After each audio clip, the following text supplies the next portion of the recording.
This episode is brought to you by CuriosityStream. Get free access to Nebula, the streaming platform built by all of your favorite YouTubers, when you sign up at CuriosityStream at the link below.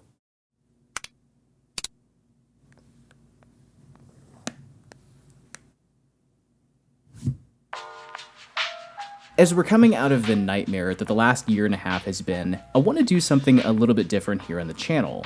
So for the next few videos, I want to celebrate some of the movies that helped keep me from losing my mind throughout the pandemic. But for this first episode, I'm not a big superhero guy. On the whole, they're just not really my thing. However, there are exceptions to everything, and this is one that I'm fascinated by. The central character of our story is a man whose name you may only half remember. Joe Johnston is one of those directors that you hear very little about, that nobody really talks about or praises all that often. I doubt many people would rank him among their favorite directors. And yet, his hand is still very much present within pop culture. If you're of a certain age, if you're a millennial like me, there's a pretty good chance he's responsible for more of the pop culture staples that made up your childhood than you may be aware of. Certainly than I was aware of when I started making this video. He directed Honey, I Shrunk the Kids, The Rocketeer, The Pagemaster, the original Jumanji, October Sky, Jurassic Park 3, Hidalgo. He won an Academy Award for working on the visual effects for Raiders of the Lost Ark. He designed the aerial sequences in Steven Spielberg's movie Always, but he got his start working as a concept designer on the original Star Wars trilogy, where, next to Ralph McQuarrie, he was one of those most responsible for the look of the universe. He designed the Millennium Falcon, he designed the AT-AT Walkers, he designed Boba Fett's armor, he helped out with the designs for, get ready, the X-Wings, the Y-Wings, the TIE Fighters, the Death Star, Luke's Landspeeder, the Jawa Sandcrawler, and Cloud City. Oh, and he designed the Iron Giant.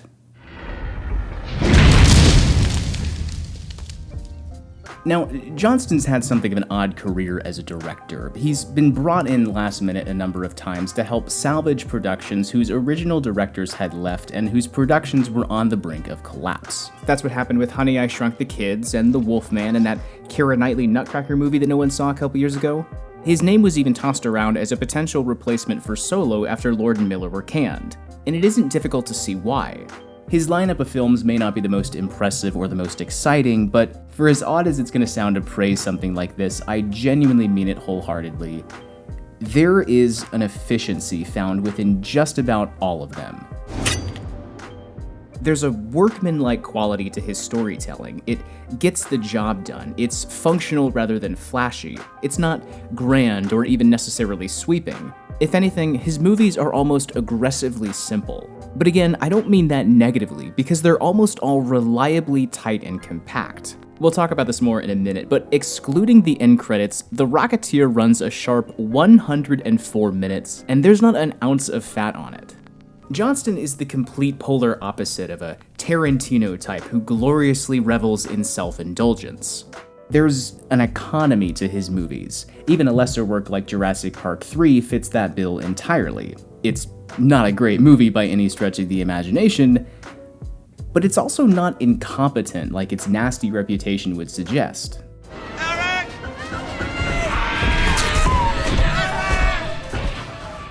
Including the end credits, it runs a solid 92 minutes long, and it has this ultra-simple sensibility to it that does make it feel incredibly small and slight and just outdated when compared to the rest of the Jurassic Park movies, but it gets the job done.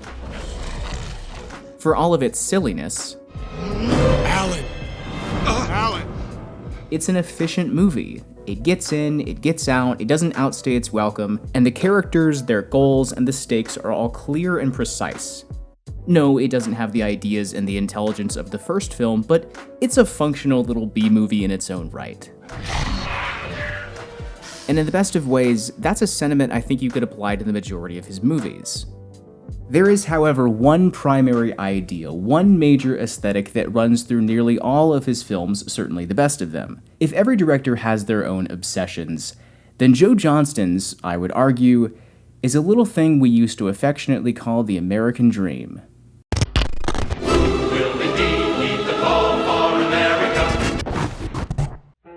Watching one of his movies is like stepping inside an issue of Boy's Life magazine or a Norman Rockwell painting. It's this optimistic, idealized, and even romanticized landscape of classical American culture. Where some directors are obsessed with big cities like New York, Johnston often prefers the suburbs and the small-town middle-class folks who reside there. Even The Rocketeer, which does dabble in some of LA's major landmarks, spends the majority of its runtime on the outskirts of the city, away from all of the glitz and glamour of Hollywood, with archetypal salt-of-the-earth characters. Johnston's is a world of diners and soda bars and town squares and the World's Fair. His characters look up to icons like Howard Hughes, Charles Lindbergh, Buffalo Bill, Thomas Edison, Wernher von Braun. Inventors and innovators, aviators and adventurers. But at the center of it is always the little guy who saves the day. The down-on-his-luck, George Bailey-esque hero who steps up and does the right thing. Peeve, I'm sorry. I should have listened to you from the start. But Jenny's in trouble now. And that girl means more to me than... I love her, Peeve. Icons like Howard Hughes or Wernher von Braun may exist on the periphery, but Johnston's far more interested in the Everyman with a capital E. You may have heard of this character type before, and it's exactly what it sounds like. It's not a vague, undefined role, but it's a character who's altogether average and not necessarily special. So instead of, say, Brad Bird, whose movies tread the same kind of American dream ground, but whose main characters are all incredibly special and have extraordinary abilities, Johnston veers more towards Steven Spielberg. Think of the role that Richard Dreyfuss played in Close Encounters, or that Roy Scheider played in Jaws. Johnston's characters are the same. Unremarkable people from humble beginnings forced into wild circumstances, which usually winds up taking the form of some bizarre, fantastical piece of technology that changes their lives forever, be it a shrink ray, rocket pack, demon board game, superhuman serum. Even the episode he directed for the Young Indiana Jones Chronicles is centered around Indy searching for a stolen electric car battery that Thomas Edison designed. If you could imagine Jimmy Stewart or Gary Cooper playing a superhero, it would probably be a character very much like Cliff Secord. And if someone like Frank Capra ever made a superhero movie, it might just look like The Rocketeer. Baseball, pulp novels, old records, model airplanes, comic books, these are the elements that form together to create the feeling of a Joe Johnston picture. And he approaches everything with this gee whiz, aw shucks innocence that's just infectious. In fact, this is the main thing that I see people praise when they talk about why they love The Rocketeer so much. This genuine, sweet-natured cheerfulness that just oozes in every direction. Up on the dome! It's him! It's the Rocketeer!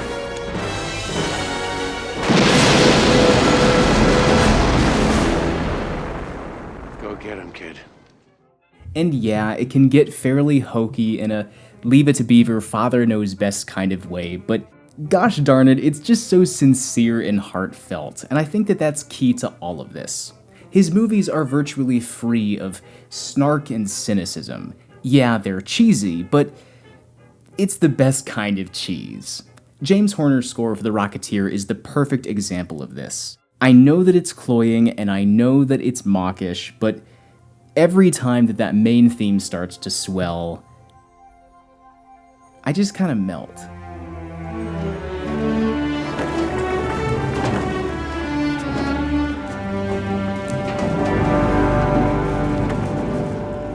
The score is the perfect element that's representative of what all of this is leading to, which is the central thing that I love about The Rocketeer, and that is the movie's tone. I like it. There's a warmth and even a sense of wonder that just emanates from every scene.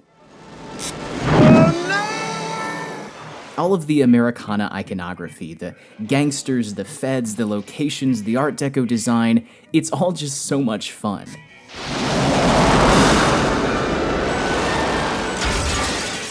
However, it's fairly understandable to see that it was something that the naysayers poked and prodded at when the movie came out back in 1991. The phrase old-fashioned shows up in a ton of reviews from back in the day, some who meant it positively, but quite a few who meant it negatively. And truth be told, Rocketeer is old-fashioned. It falls into the category of what's called pastiche. These are works of art that are built from and that imitate other forms of art. Although, Using the word imitate makes it sound like it's ripping off, and it's not. It's more like remixing. Star Wars is arguably the ultimate cinematic pastiche. It's this weird mishmash of Flash Gordon and Akira Kurosawa and World War II films and the works of Joseph Campbell. For The Rocketeer, both the movie and the original comic book by Dave Stevens, it was the science fiction, adventure, and spy serials from the 1930s and 40s. Things like the Fleischer Brothers Superman cartoons, Black Hawk, King of the Rocket Men, Spy Smasher, Zombies of the Stratosphere, and the Commando Cody series. However, with The Rocketeer, there's an important distinction. Roger Ebert said it best in his review when he compared the movie with what's arguably the other ultimate cinematic pastiche, Raiders of the Lost Ark, which was inspired by and built from similar action-adventure serials from the golden age of Hollywood. Raiders took the Saturday afternoon serials as inspiration, while The Rocketeer takes them as a model. Indy kidded them. The Rocketeer copies them. Part of it, I think, is that Raiders had an edge and a grit to it that you wouldn't necessarily find in a serial, but that it also messed around with genre tropes in a way that wasn't mocking, like it didn't turn into a parody or something, but that it played around with what you expect from a film like this in a knowing way.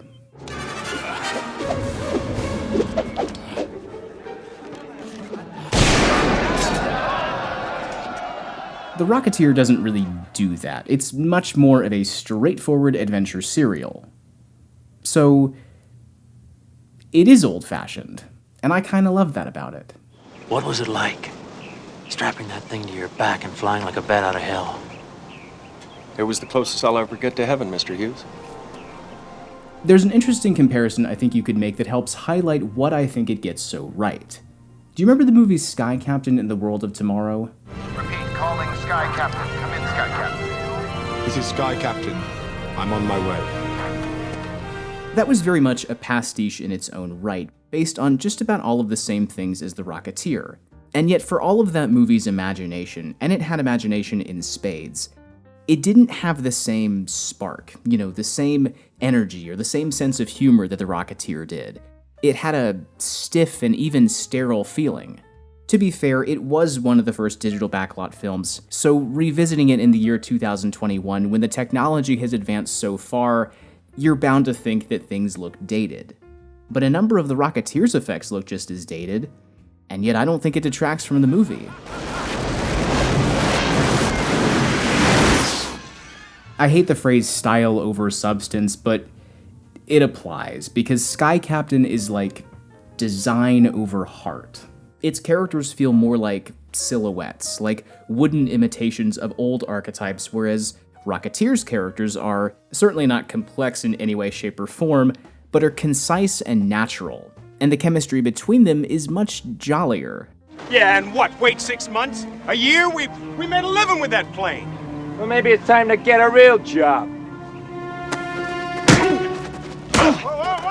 It's not a great film. It's not some hidden work of genius, but like a trademark Joe Johnston film, it's both efficient and compact, and its storytelling has a classical feeling to it. The characters and their motivations are clear, the stakes are raised convincingly as the story progresses, and it actually makes for a pretty good case study in setups and payoffs within screenwriting. It's also not afraid to be comic or somewhat silly. I may not make an honest buck, but I'm 100% American. And I don't work for no two-bit Nazi. How do I look? Like a hood ornament.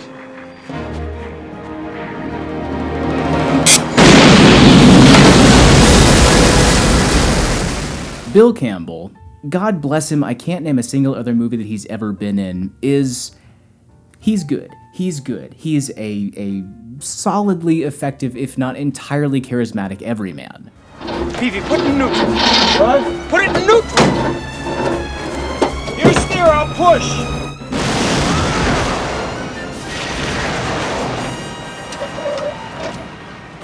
The best performance in the movie, hands down though, is from Sir Timothy Dalton, basically just playing Errol Flynn because apparently there's a real-life rumor that Errol Flynn was a secret Nazi spy. Anyway, Sir Timothy Dalton, who I actually don't think is knighted but should be, is just slimy and devious and just chews the scenery like nothing else. Every second that he's on screen is great.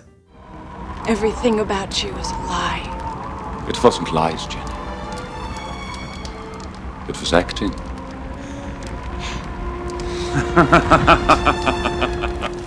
It's a strange thing revisiting it today. It holds up, but you definitely come away thinking that it feels like an artifact from a bygone era, and that you could never make a movie like this today because it just wouldn't perform well.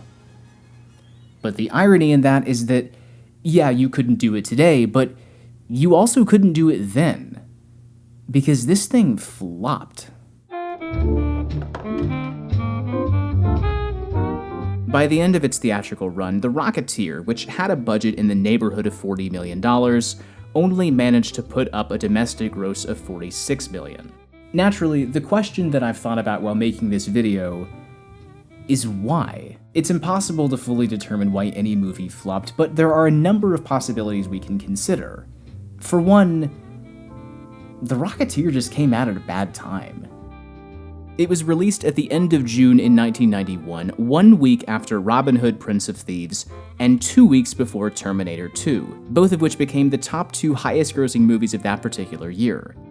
This is kinda sad, but Disney had a bigger hit that summer with their re-release of the animated 101 Dalmatians, which outgrossed The Rocketeer by almost $15 million. He has got to be kidding. I think what's most likely is that it just simply came across as outdated. Like I said, Raiders had already both perfected the adventure serial Pastiche and had updated it a full 10 years before The Rocketeer came out. Even Prince of Thieves had a darker PG-13 vibe to it, whereas Rocketeer is tonally far closer to the 1938 Robin Hood, starring the aforementioned secret Nazi spy Errol Flynn. And unfortunately, you just couldn't release a movie like that in '91, and certainly not today, and expect people to show up in droves.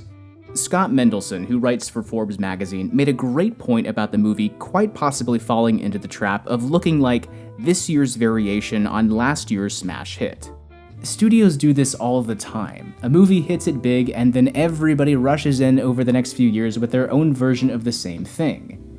But to quote Mendelson, just because audiences flock to Pirates of the Caribbean does not mean they will flock to Prince of Persia. Just because audiences flock to Transformers doesn't mean they'll line up for Battleship. To be clear, this isn't a measure of a movie's quality, but a measure of its effectiveness in the marketplace. Just because audiences showed up for the Indiana Jones films and for Tim Burton's Batman and Warren Beatty's Dick Tracy doesn't mean they'll plop down their money for The Rocketeer.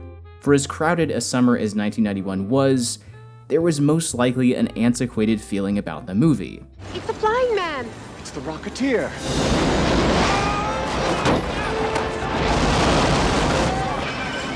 To borrow a phrase from Dr. Henry Jones Jr. himself, That belongs in a museum.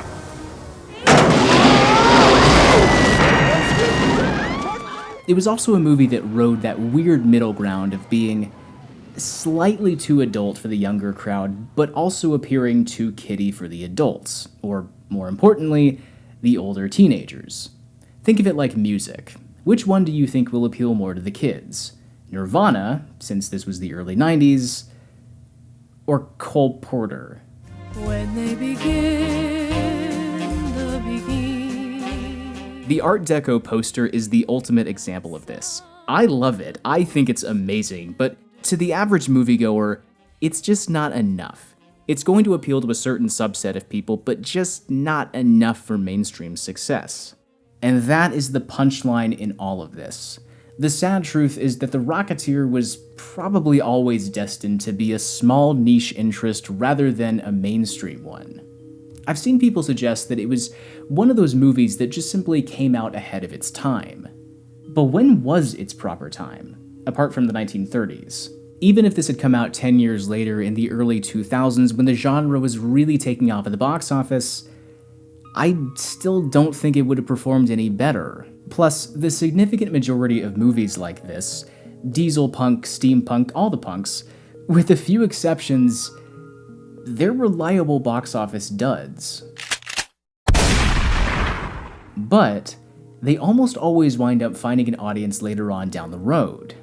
And that's the curious part of this story, the kind of incredible life the movie has gone on to have ever since. Like The Iron Giant, like Sky Captain, both movies which were not released whenever their proper time was, people have rediscovered it and are still talking about it 30 years later.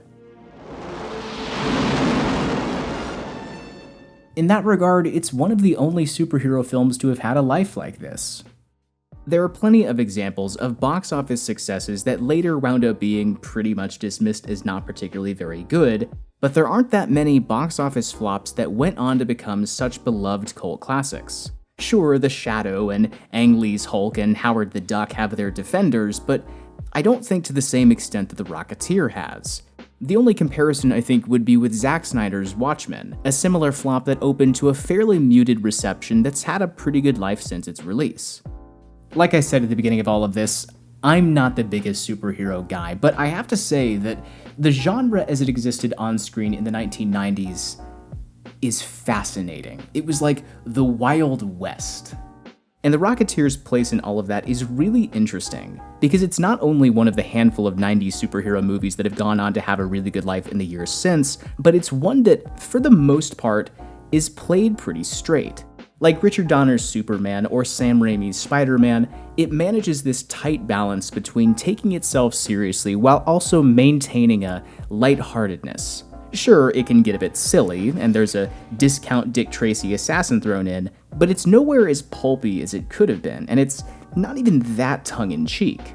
Whereas most of the decade's superhero films are just all over the map. You go from the gleeful psychosexual nightmare that is Batman Returns, to the extreme pulp of Dick Tracy and Darkman, to the campy charms of The Phantom and Joel Schumacher's Batman films.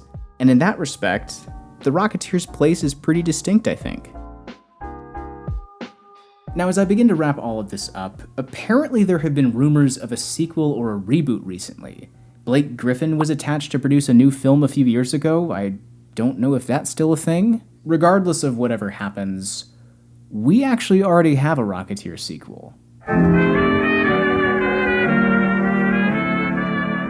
So in doing the research for this video, I revisited just about all of Joe Johnston's films.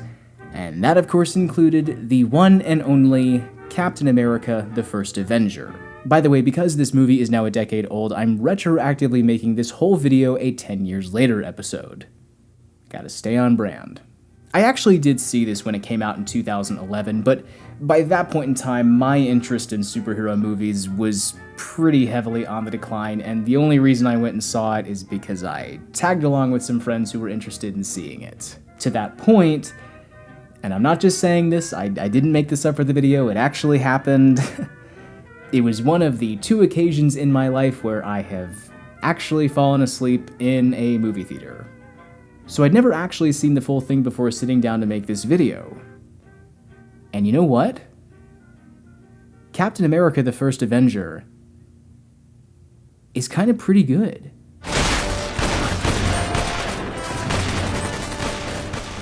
It definitely plays with and resets a number of the same elements. Cliff Secord and Steve Rogers may have different motivations that drive them, but both are down on their luck everymen who come into contact with a powerful technological force that changes their lives forever, which a group of Nazis just so happen to also be in pursuit of. Howard Hughes is replaced by Howard Stark. Stanley Tucci's character, although similar to Werner von Braun, is like another version of Alan Arkin's character, acting as the soul of the story, the moral grounding for the hero. And it has all of Joe Johnston's undiluted American dream aesthetic. It's not amazing, and it's not as good as The Rocketeer, but it does build off of a lot of what Joe Johnston did with that film in some really cool ways. For one, it takes one of The Rocketeer's most striking sequences, the Nazi propaganda cartoon, and does an even bigger soft satire of military propaganda via an Alan Menken musical number that comes out of nowhere and is hands down the best scene in the entire movie. Each one you buy is a bullet in the barrel of your best guy's gun.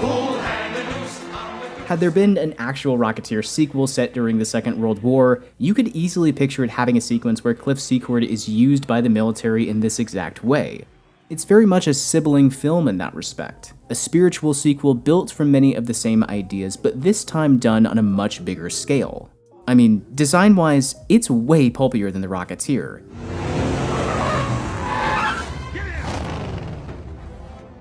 True to its adventure serial vibe, it's very episodic, but so much so that I actually think it's a negative.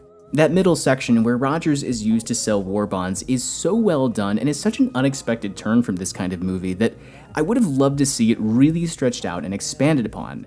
It isn't, and the movie does unfortunately rush through the second half and doesn't spend nearly enough time with Rogers' crew of soldiers who are all set up and then pretty much forgotten about. I will say though that it's a nice touch that the idea of the Everyman character is used as the central through line of the story. What gives Steve Rogers strength isn't really a superhuman serum, it's what's inside him. It's his goodness, his morality, his selflessness. The unremarkable everyman nature is what's special about him and what makes him a hero. Get back! So the message in all of this, the final word, the period at the end of the sentence, is that somebody needs to hire Joe Johnston to make another superhero film. Or, just give him a blank check and let him do whatever he wants. And in the meantime, let's go watch The Rocketeer again.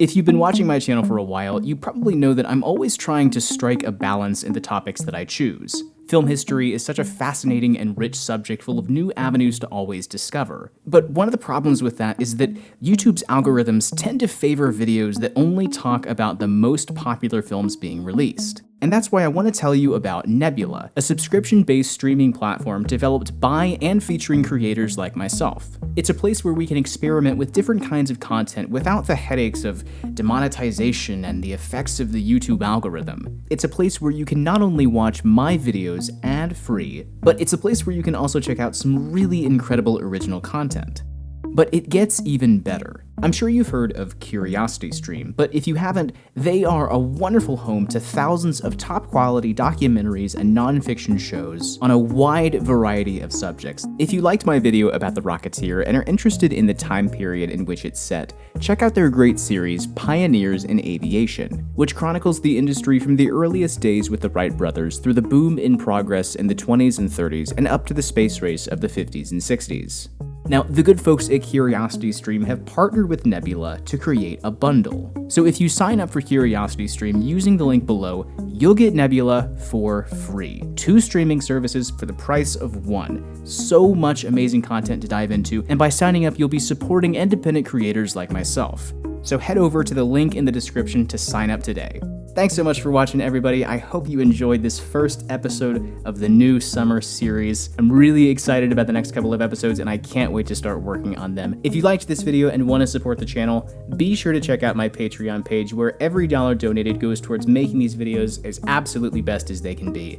Thanks again for watching. I'll see you guys soon.